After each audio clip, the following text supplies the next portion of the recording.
شروع اللہ کا نام لے کر جو بڑا مہربان نہایت رحم والا ہے۔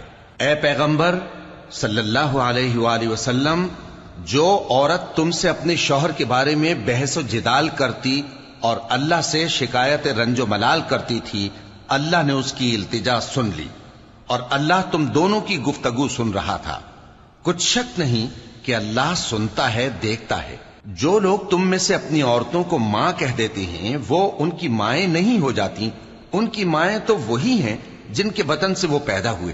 بے شک وہ نامعقول اور جھوٹی بات کہتے ہیں، اور اللہ بڑا معاف کرنے والا ہے، بخشنے والا ہے۔ اور جو لوگ اپنی بیویوں کو ماں کہہ بیٹھیں پھر اپنے قول سے رجوع کر لیں تو ان کو قربت سے پہلے ایک غلام آزاد کرنا ضرور ہے۔ مومنو، اس حکم سے تم کو نصیحت کی جاتی ہے اور جو کچھ تم کرتے ہو اللہ اس سے خبردار ہے۔